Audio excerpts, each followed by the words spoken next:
сағынамын көздеріңнің қарасын, жалғайтын сезімдердің арасын. Роддомның фотосын жіберді ғой, ең басында. Сол кезде ерекшелік байқалды негізі. Кішкентай кезде соны қарап, мен қорқа бастадым. Мүмкін ана қарашығын жабатын шығар деп. Сол жақтағы жүрек оң жақта орналасқан. Жоқ. Оң жағын көрейік.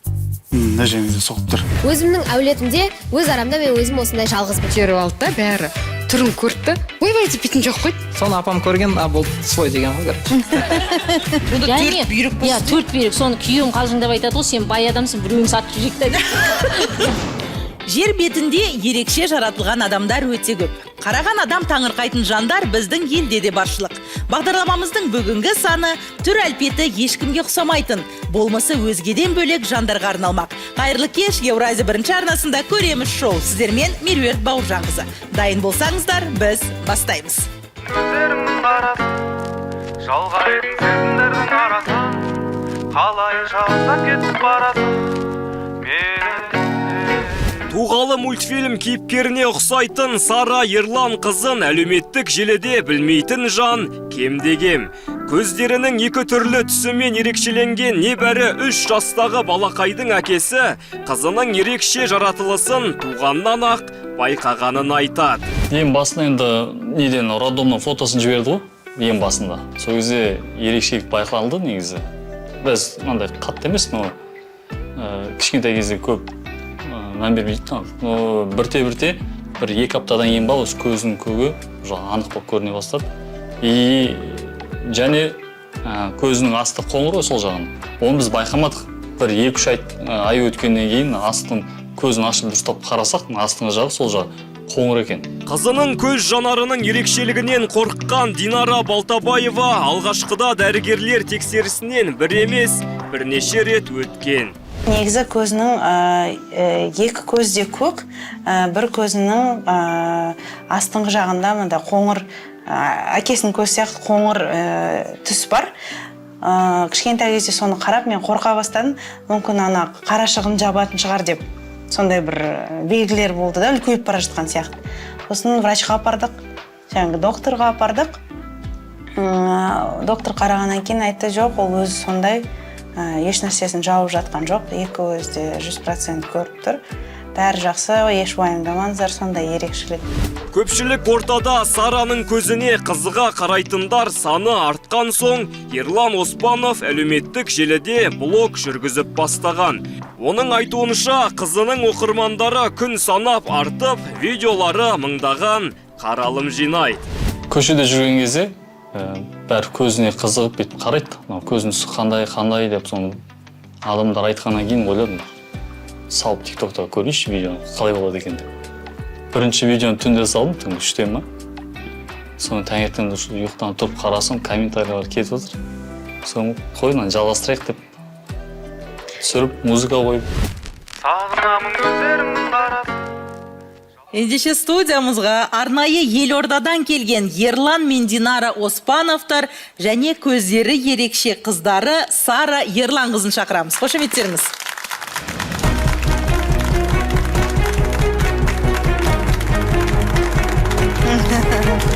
Қошеметтеп қойыңыздар. Арнайы Елордадан келген қонақтарымыз. Қайырлы кеш, қош келдіңіздер. Қош көрдік. Қал жағдайларыңыз жақсы ма? Жақсы. Жақсы, рахмет. Сара, сәлем. Қалың жақсы ма?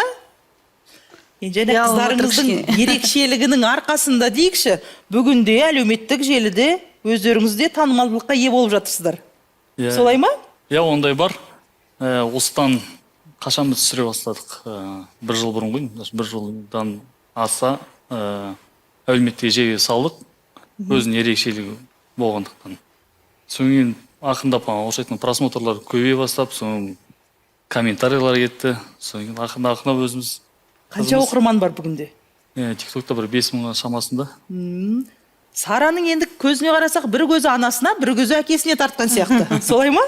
Анасының көзі жасыл, сіздікі де көзіңіздің түсі ерекше ғой өзіңіздің де. Біздің көз енді сондай ерекше деп айта алмаймын. Светлый десек болады. Қызымыздың көзі сондай көк. Өзі жаңағыдай аяғым ауыр кезде жолдасым айтатын, баламыздың баяғы көз сенікі сияқты көк болсын деп. Негізі көк деп айта береді ғой қазақтар. Жаңағы светлый көздің бәрін көк болса деп. Мен болсам жоқ, сен сияқты болса екен, баяғы көзі қара болсын, шашы қара болсын деп айтатын. Себебі екі баламыз екеуі де сары. Кішкене маған тартқан сарылау. Сондықтан мен ойлағам, шашы қара болсын, көзі қара болсын деп, ол көзі көк болса деп. Соны туылғаннан кейін Сара роддомда кәдімгідей андай қап-қара болып туды. Ерекше сондай қара, көзі көк көмбек болып. Соны біраздан кейін ол енді кішкентай ғой, шикі, біраз бала өзгеретін шығар деп ойладық. 9 айда босандыңыз ба? Иә. Соны ойлағамыз, кішкене өзгерістер болады, мән бермеңдер деп. Енеміз де, мамаларымыз да ештен кетпейді деп. Бірақ өзгерістер ешқандай болған жоқ. Соны өзіміз өзара күліп айтамыз. Кішкене былай армандарымызды дұрыстап жеткізу керек екен. Қара көк деп едік, соны қара көз. Армандар орындалады дегеннің дәлелі. Сіздер өздеріңіз армандаған екенсіздер. Қызымыздың көзі ерекше болса екен деп. Көк болса ерекше болды. Иә ғой. Ал енді көз жанарын тексерттіңіздер ме жалпы барлығы медицина жағынан? Жолдасым айтқаннан кейін, роддомнан шыққаннан кейін бастап, бір 2 апта өткеннен кейін ол кез кішкентай ғой енді. 40-нан шыққаннан кейін неге апардық окулистқа. Енді уайымдайсың ғой балам болғаннан кейін. Соны апарып көрсетсе, жоқ, ешқандай не жоқ, ол андай гетерохромия деп аталады. Кейбір адамдардікі былай болады екен, біреу қоңыр болса, екіншісі көк деп. Біздің қызымызға көз көк, және де сол жақ көзі бір жағы, үстіңгі жағы көкті, астыңғы жағы қоңыр. Сонда ерекше болды. Ешқандай уайым жоқ, бәрі жақсы. Мұндай көз тұқымда ешкімде болмаған ба? Тұқымызда ондай жоқ. Арға ата-бабаларыңыз бәлкім? Жоқ, ондай. Негізі андай жасылдау жаңағыдей. Сондай көздер болмаса, бірақ Саранікі андай ерекше көкті. Орысшалап айтқанда ондай синий глаза дейді ғой. Тіпті жаңағы орыс өкілдерінде де ондай көп кездеспейді. Жаңағыдай медицина жағына барып көрсеттік, себебі көзің қарашығын жабама деп қорықтық та, пятносы как будто сондай жабылып қалама деп сондай қорқыныштар болды. Бірнеше врачтарға апардық. Сонда, бір орыс врач көрді да оқыс айтты, это у нее такая особенность деп. Мен оны былай бір түрлі қабылдадым, тағы да бірдеңке дұрыс айта алмай тұр ма екен, мүмкін деп. Сосын тағы да врачтарға апардық. Сосын ол кісі айтты, ешқандай не жоқ, тіпті мына көзі ана көзінен жақсы көреді, уайымдамаңдар дегеннен кейін кішкене көңіліміз орнына келді. Қорқыныш болды ғой, ойыңыздан? Қорқыныш. Иә, әрине. Қанша жасына дейін тексерттіңіз солай қорқып? Сол 2 жыл бойы. Сара үйдегі кенжелеріңіз ғой? Иә. Үйде кім бар? 2 ағасы бар ма? Апайы бар, ағасы бар. Апайы, ағасы бар. Сонымен 3 бала, е? Сарамыз 3-ші. Олардың көздерінің ерекшелігі бар ма? Жоқ, онда ерекше жоқ, олардың көздері қоңыр. Енді студияда бүгін бізде арнайы мамандар келіп отыр. Назым Алтынова, генетик. Өзіңізден сұрайықшы, жалпы мұндай ерекшелік неден болады? Сәлеметсіздер ме? Иә, бұл қазіргі гетерохромия деп айтып отыр диагнозын қыздың. Негізі ол ауру емес, бірақ бұл өзінің бұл ерекше, өзінің врожденный дейді ғой, туғаннан солай келгені ғой. Сондықтан бұл гетерохромияның да түрлері болады. Мен негізі бұның себебі неге ондай екенін түсіндіріп бере аламын генетик ретінде. Өйткені бұл гетерохромияның бірнеше ген арқылы тұқым қуалайды. Негізі 2 ген жұмыс жасайды. Бір ген, мысалы бізде қара көзге тек қана бір ген доминантный болса, голубой көк көзге бір басқа ген отвечать етіп отырса, мына жерде 2-3 ген жұмыс. Яғни арғы ата-бабасында мұндай болған дейсіз бе? Жоқ, бұл тұқым қуаламайды, бұл просто бұл немесе эмбрионды развитие болады ғой.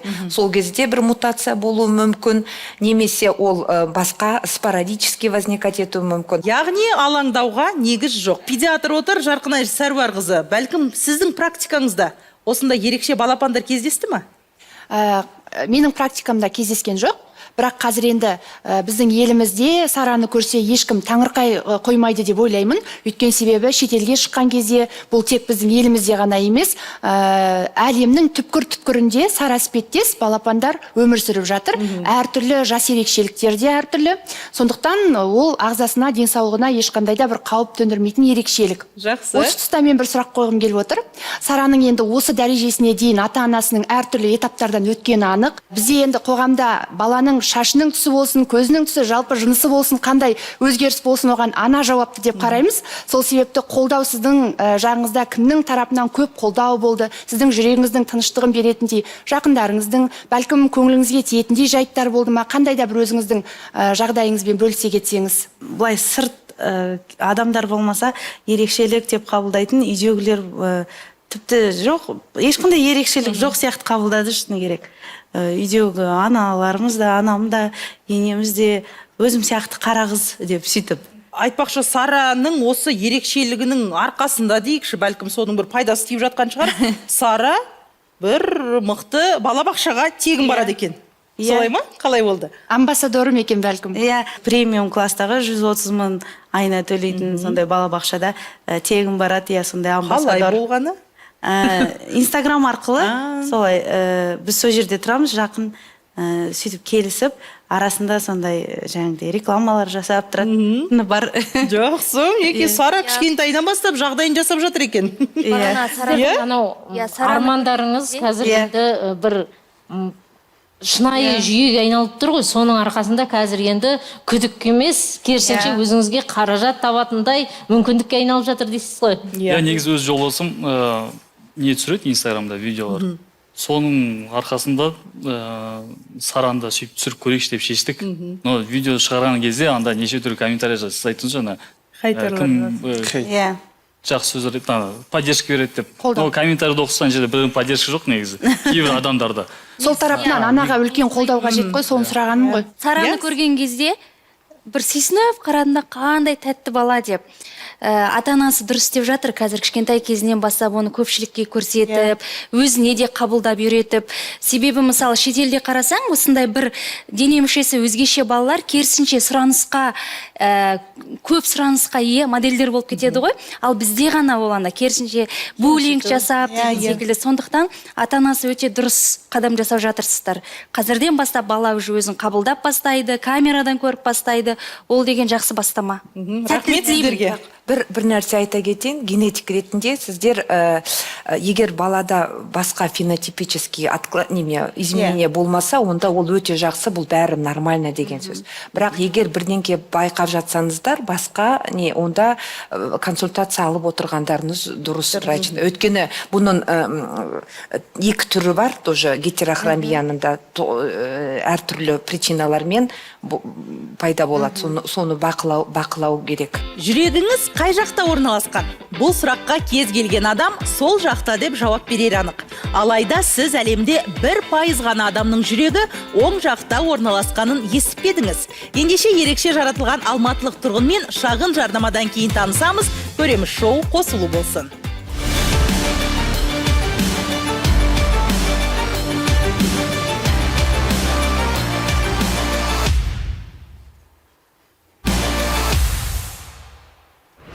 Алматылық Берік Отарқұлұлының жүрегі оң жақта. Тек жүрегі ғана емес, оның жүрек қан тамырларының орны да ауысып кеткен. Жаратылысы өзгеге ұқсамайтын ол ерекше адам екенін 17 жасында бірақ біліпті. Жүрегі оң жақтан соғатын кейіпкерімізбен танысу үшін экранға зер салайық. Әлемде 10-12 мың адамның тек біреуінің ғана жүрегі оң жақта орналасады екен. Онда ерекше жаратылған жан біздің елде де бар. Соның бірі алматылық Берік Отарқұлұлы. Бір қызығы ол жүрегінің оң жақта екенін 17 жасында бірақ білген. Бұл уақытқа дейін мен білмес едім, 2000 жылдарға дейін дәрігерлер тексерген кезде үнемі айтатын, сен жүрегің ауырады, жүрегің баяу соғылады, сөйтіп айтатын, қайта айтады. Кейіннен бір 2 жылдан кейін ба, 4 жылдан кейін ба, білмеймін, арада қанша уақыттан бар арнайы рентген сияқты ба, өкпені түсірген. Солған ұқсас жүректе түсіретін рентген бар екен. Оны Қырғызстанда Бішкекте өткен. Ол жақта Қырғызстан Бішкектен өткеннен кейін сол уақыттарда айтты, сіздің жүрегіңіз бәрі орынды, тек қана сол жақтағы жүрек оң жақта орналасқан. Не үшін сіздің жаңағы жүрегіңіз баяу істейді? Өйткені сіздің жүрегіңізді сол жақтан тыңдайды ғой. Ал жүрегіңіз оң жақта. Жүрегіңіз тоқтап қалмай, мына жақта баяу істейді сол жаққа қарай. Берік Отарқұлұлының жүрегі ғана емес, жүрек қан тамырлары да жай адамға қарағанда өзгеше орналасқан. Алайда дәрігерлер одан келер өмірге қауіп жоқ деп сендіріпті. Қан тамырларыңызға келетін болсақ, қан тамырларыңызға сөйтіп екі орындар ауысқан деді. Оң жақтағы тамырлар сол жақта, сол жақ тамырлар оң жақта орналасқан деді. Ал өмір қауіпіне ешқандай қаупі жоқ деді.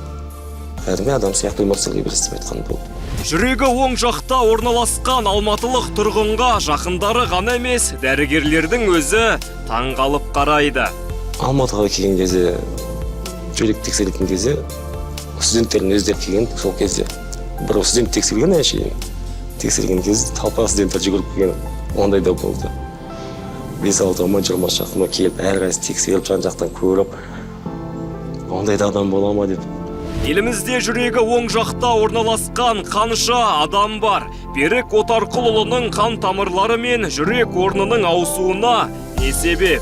Бүгін көреміз. Ендеше студиямызға жүрегі оң жақта орналасқан Берік Отарқұлын шақырамын, қошеметтеріңіз.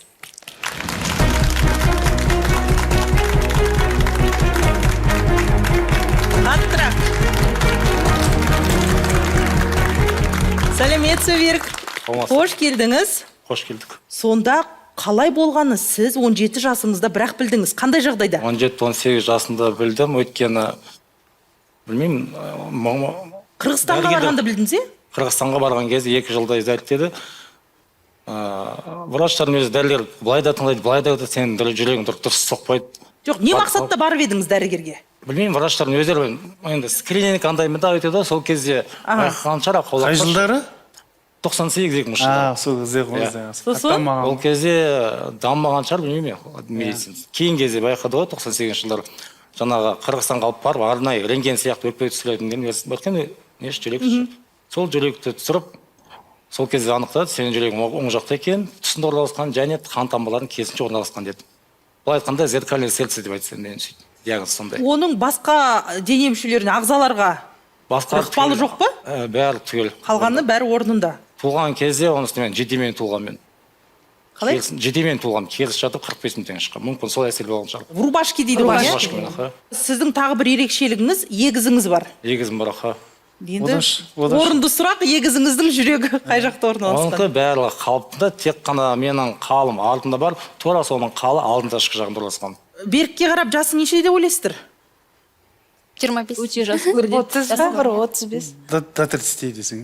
30-ға дейін, иә. Бөлісесіз бе құпияңызбен? 41-демін. 41 жарымдамын. Бір жаста. Өте жақсы. Өте жас көрінеді, иә? Енді бұл да бір жүрегінің орналасқаны соған әсер етуі мүмкін бе? Дәрігер маман, кардиолог.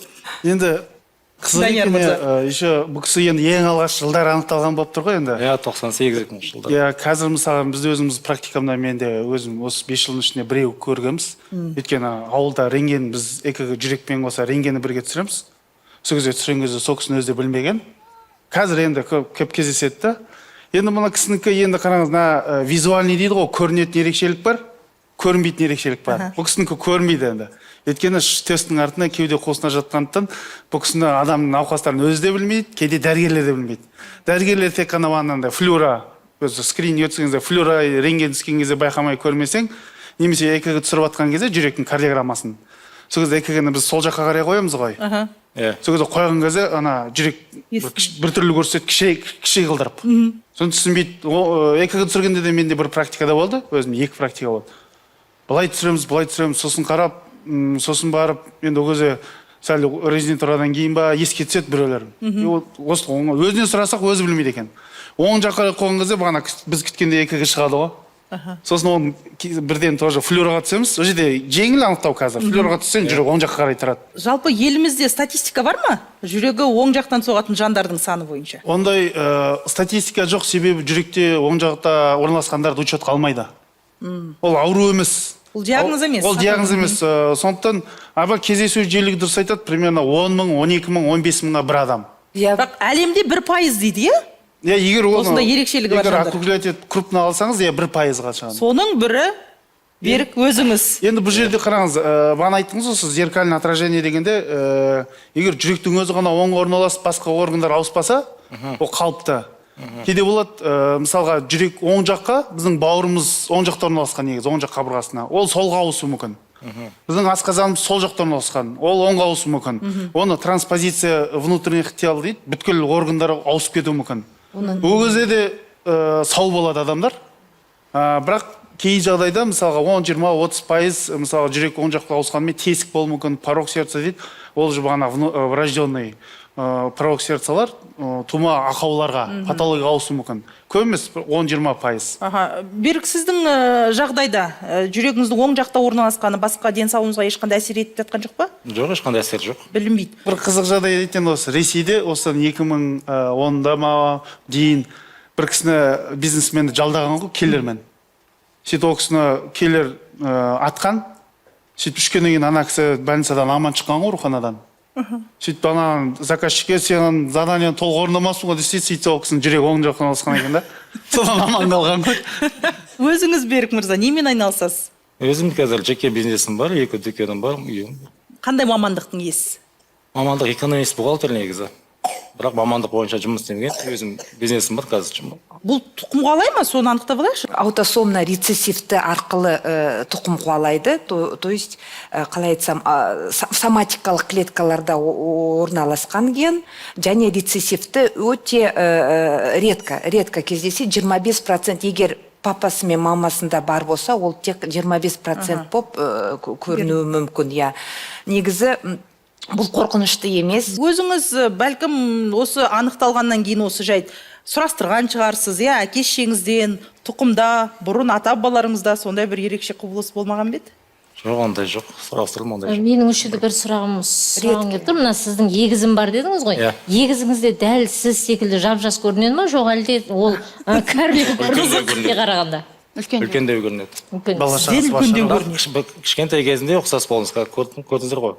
Қатты ұқсайтынбыз. Кейін кезде 2001 жыл, 2005-тен бастап жоқ ұқсамайтын болдық. Данияр мырза, енді осы тұста арнайы құрылғының көмегімен Беріктің жүрек қағысын тексеріп көрсек.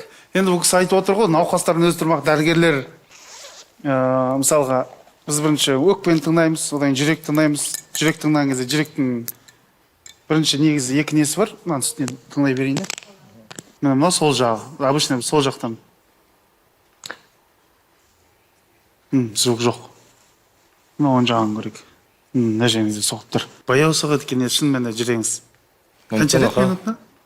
Білмедім есімде. Соғу жылдам. 50-55 қойдым примерно. Мүмкін. Күмәніміз жоқ, көзіміз жетті. Кардиограмма өтіп отырасыздар ғой, порог сердца ондай ешқандай диагноз қойған жоқ қой. Ондай жоқ, Шашы көзі қап-қара деп өлең жазатын ақындар бұл адамдарға келгенде тосылар анық. Өйткені олардың түр әлпеті жай адамдарға мүлде ұқсамайды. Қарасаң көз шағылысатын ақ адамдар туралы шағын жарнамадан кейін айтамыз, арнамыздан ауыспаңыздар. Қызықтың бәрі әлі алда.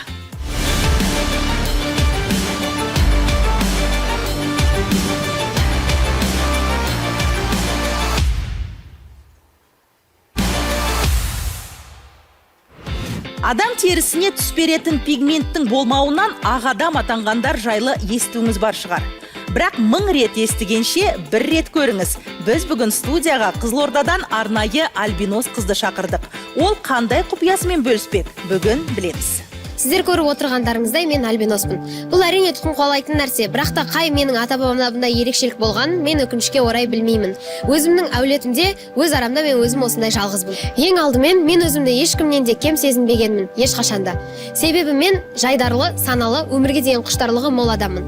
Адамдардың маған деген көзқарастары жылы, мейіріммен қарайды. Менен әрдайымда шабыт алып, менің ерекшелігімді менің ең басты қасиетім ретінде қылып өсірген болатын. Буллинг, кемсіту, теріс пікір деген менің өмірім туралы емес. Ол мен үшін жат нәрсе. Себебі қазірдің өзінде мен хан шатырдың ішінде жүрмін, және де өткен кеткен адамдардың барлығы маған тамсанып қызығушылықпен қарауда. Қыздардың барлығы менімен суретке түсіп, менің әдемі күлгін көздеріммен ерекше екенін танып, біліп, менімен жақынырақ араласқысы келеді. Ендеше студиямызға күн сәулелі ару Элеонора Саянқызы және анасы Зарина Арыстанқызын шақырайық. Қошеметтеріңіз.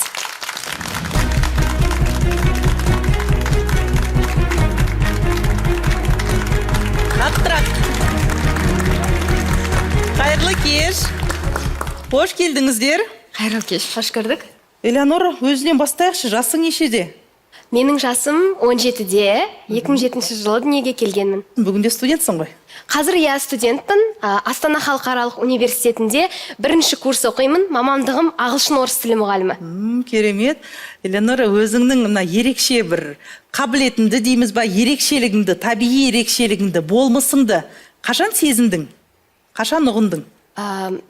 Айта кетсем, мені әрдайым өзім ерекше екенімді білгенмін, бірақ та менің ерекшелігімді жанымдағы анам, алтынай әжем, айналамдағы адамдардың барлығы тек керемет бір сондай әлемде жоқ бір адамды тамсандыратын нәрсе қылып маған жеткізген. Және де мен ерекшелігімді әрдайым тек қана солай қабылдайтынмын.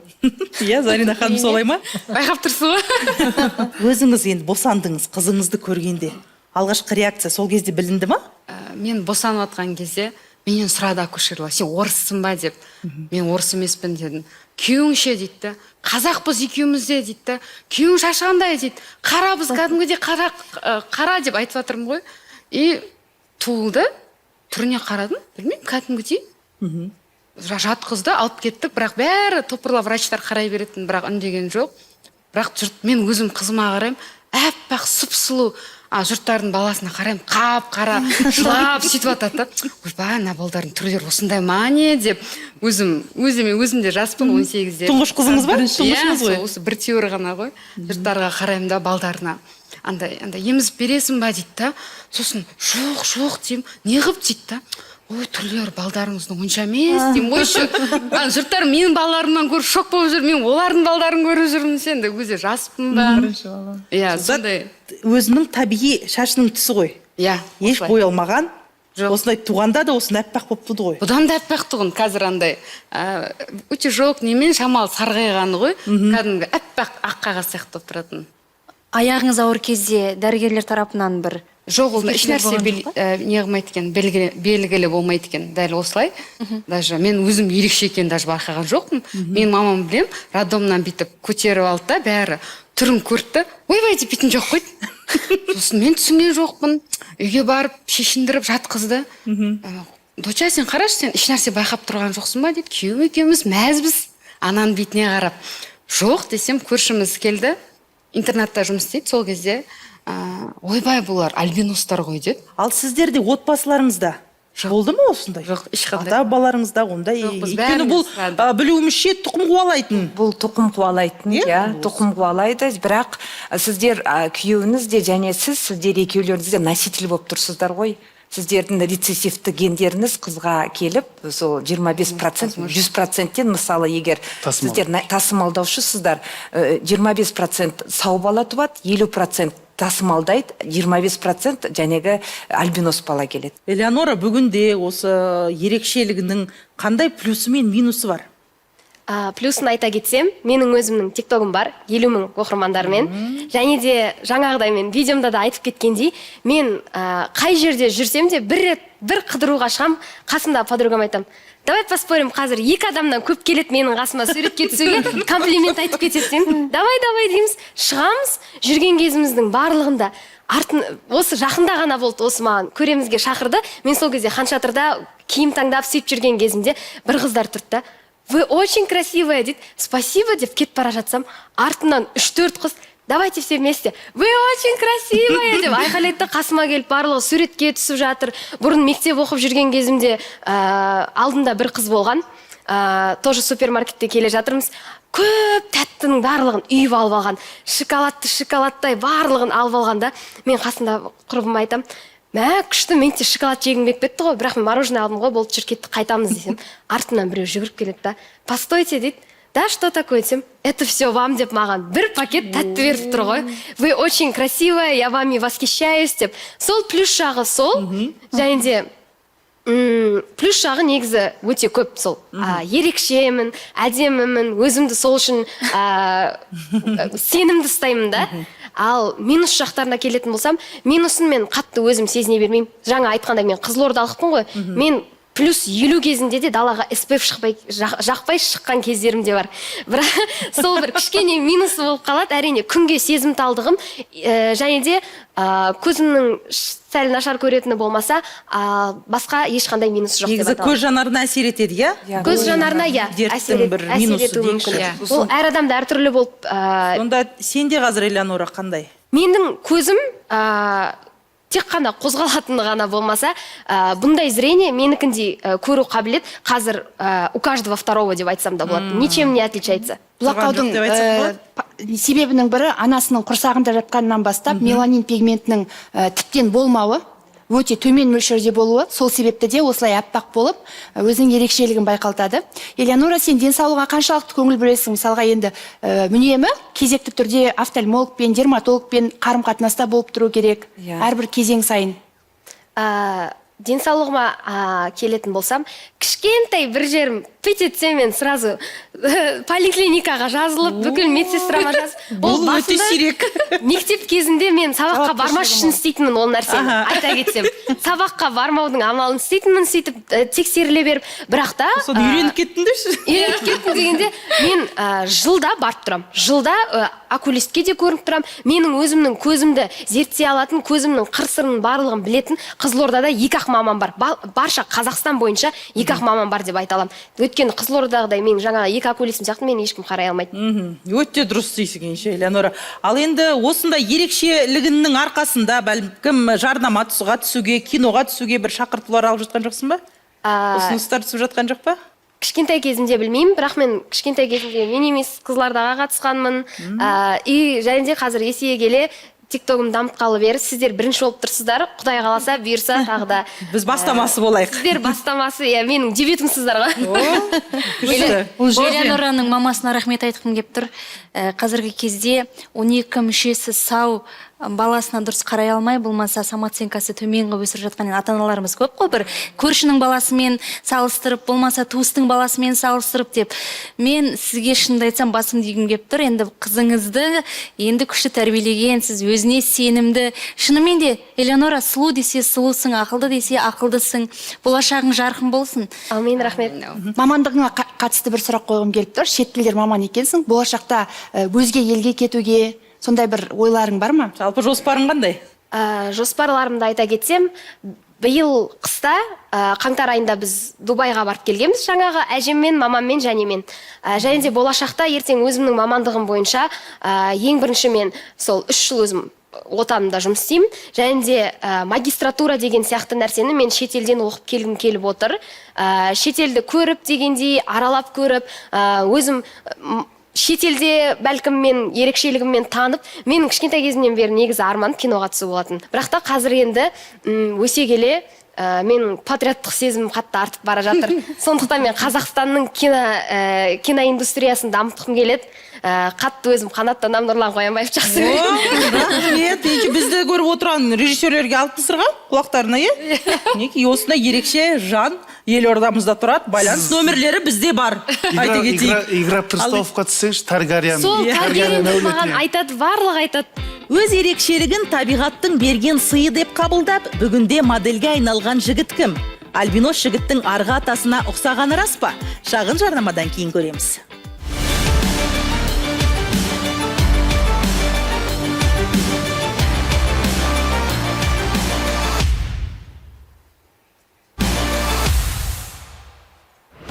Альбиностардың өзге адамдарға қарағанда ағзасы қалай дамиды? Мұндай дерттің тұқым қуалайтыны рас па? Эфирде көреміз шоу, біз жалғастырамыз.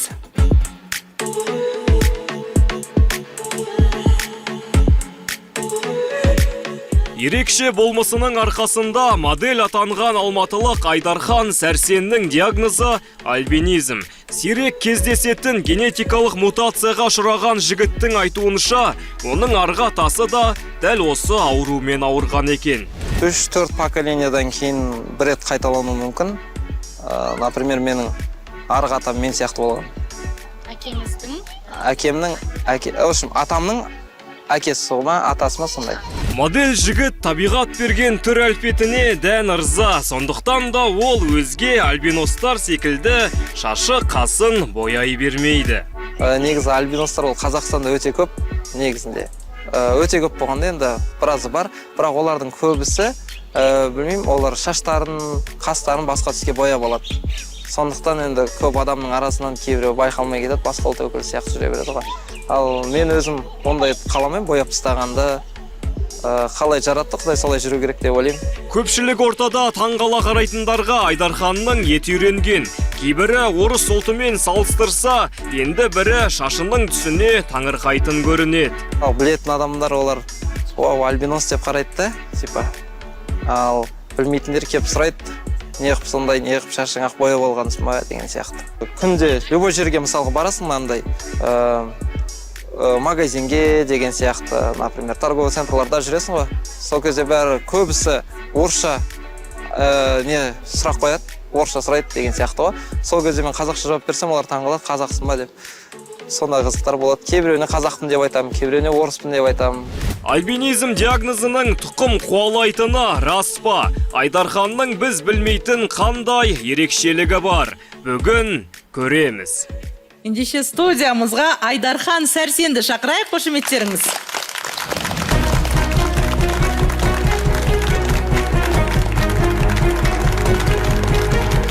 Айдархан, сәлем. Қош келдіңіз. Қал жағдайыңыз жақсы ма? Шүкір Аллаға жақсы. Айдарханды айта кетейік, модель, бүгінде. Осы ерекшелігінің арқасында неше жыл болды? 2019-дан бері бір 6 жыл кетіп баратыр примерно. Нақты енді осы ерекшелігің үшін алды ғой сені? Иә. Бүгінде енді қайда өнер көрсетесіңдер? Қандай бағытта жұмыс істейсің? Қазір соңғы кездер мен қатты барып жүрген жоқпын. Кейде қолым босамайды, оның үстіне анау портфолиомды қайттан жаңарту керек, агентствоға барып, соған қатты қолым тимей жүр.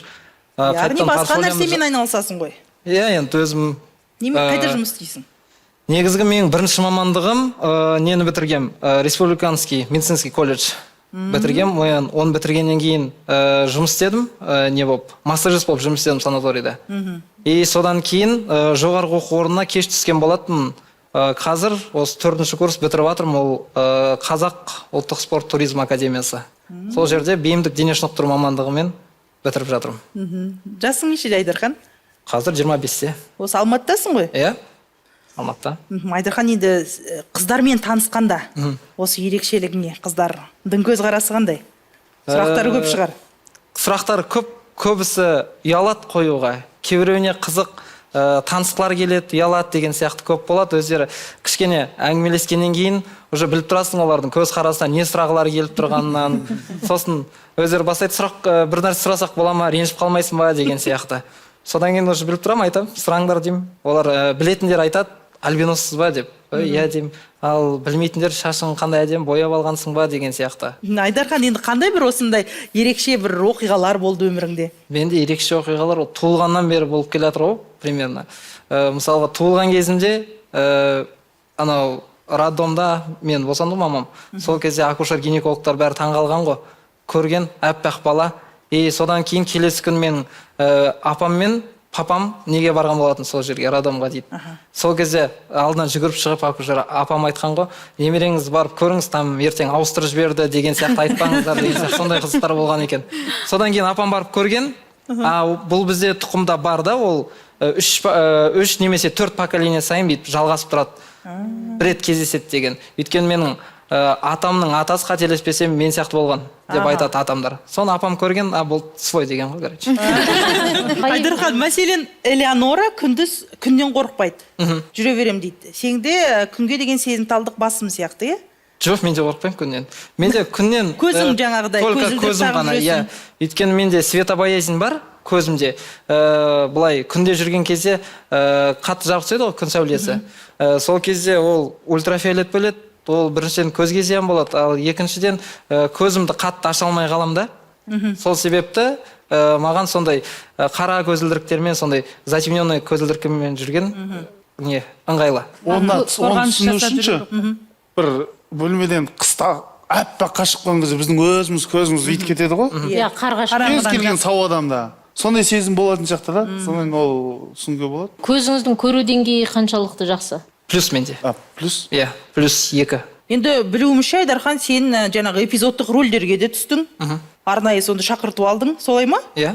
Осы тұста кеңесімен бөліссең, Элеонораның арманы киноға түсу, актриса болу. Сен сол арманның бір қолын жеткізген сияқтысың.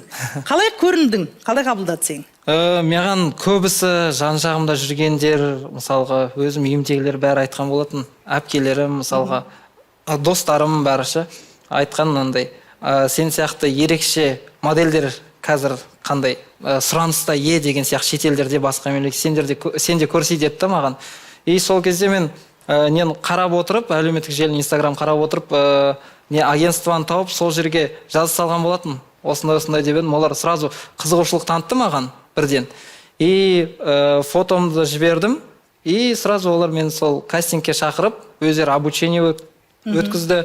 И сөйтіп нелерге түсіп бастадым, рекламаларға, там киімнің нелеріне. Солай. Енді болашақта Элеонора екеуіңіз де бір жарнамада, бір кинода көрілулеріңіз ғажап емес. Әрине болады. Жалпы енді Айдархан, сенің арманың қандай? Менің арманым көп қой. Ең негізгісі?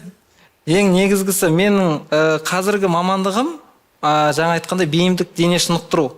Ол қазір енді дамып келе жатқан АФК деген естіген шығарсыздар. Адаптивная физическая культура орысшасы, иә.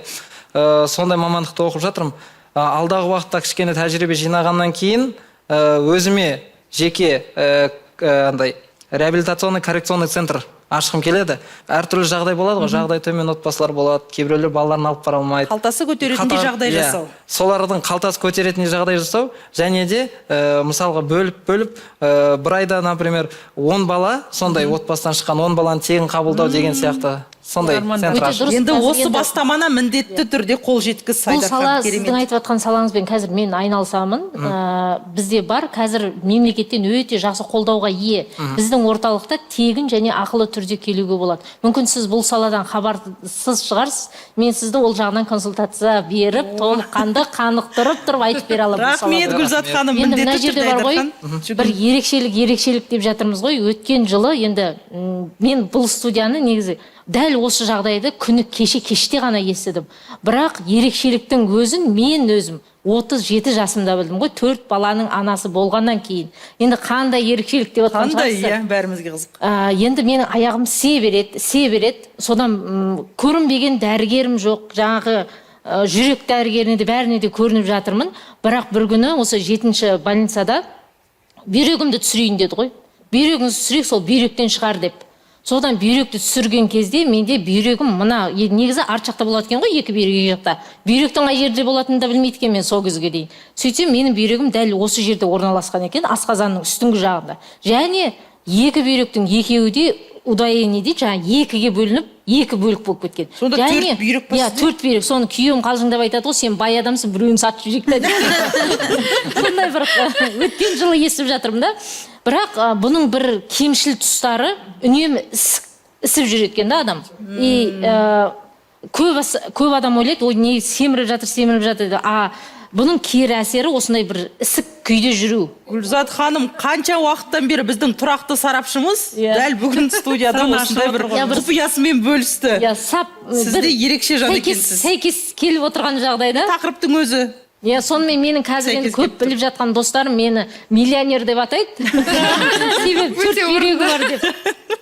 Ол үшін енді бұның бір пайдасы да зияны да болады негізі. Енді бұл жерде негізгі түйін дейтін түйін, мынау ауыр аяқ болған кезде аналар өз-өздеріне дұрыс қарамаудың салдарынан пайда бола ма екен. Енді мынау альбиностарға қатысты емес, жаңағы мен сияқты балаларға қатысты айтылып жатқан нәрселер да. Енді менің дәл өзімнің оқиғамда негізі аналардың күтімі дұрыс болу керек, одан кейін өз-өздеріне қарау керек, жаңа депрессияға түспеу керек деген нәрселердің барлығын ереже бойынша сақтау керек екен ғой. Сол кезде ғана ана қалыпты баланы дүниеге алып келеді екен. Сізге өте қатты жаңағы рахметімді, алғысымды айтқым келеді сізге де, осы аналармен әке шешелерге. Себебі шынында да бұндай ерекше балаларды тәрбиелеп өсіру және сол ерекшелігін жаңағы өздерінің пайдасына асыра білетіндей жағдай жасап өсіру, ол үлкен ұтымдылық та. Рахмет. Енді осындай ата-аналарға бір қошемет деп қояйық.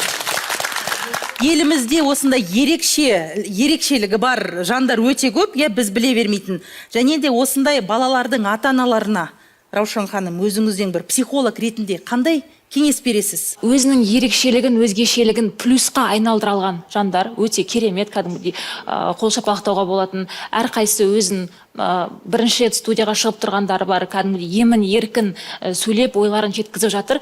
Бірақ бізде өкінішке орай қоғамда барлығы ондай емес. Жаңа сіз айтқандай, өзін ерекше екенін жаңа қысылатын балалар бар. Үлкен адам болсын, кішкентай болсын, қысылатын, сол ортадан бір буллинг көретін, сонда ерекше болған үшін өзін жек көретін, қабылдай алмайтын балалар бар. Енді ол жерде ең біріншіден ата-ананың тарапынан үлкен қолдау болу керек. Бірақ енді бізде ата-аналар да кейде өзінің баласының сонда ерекше болып туылған қабылдай алмай жатады. Енді ондай кезде ондай ата-аналарға тікелей психологпен жұмыс жасауға кеңес беретін едім. Тікелей психологпен жұмыс жасау арқылы баласын қабылдап өзі, сосын ол баланы қоғам қабылдау үшін мықты жұмыс жасау керек. Рахмет баршаңызға. Енді бүгінгі өзгешемін өзгеден атты арнайы шығарылымымыз осымен аяқталды. Жаратылысымыздан қандай болмасақ та, әр тұлға бір ерекше қайталанбас екенін ұмытпау керек. Сіздермен болған Меруерт Бауыржанқызы, бауырымыз бүтін, жанымыз аман болсын.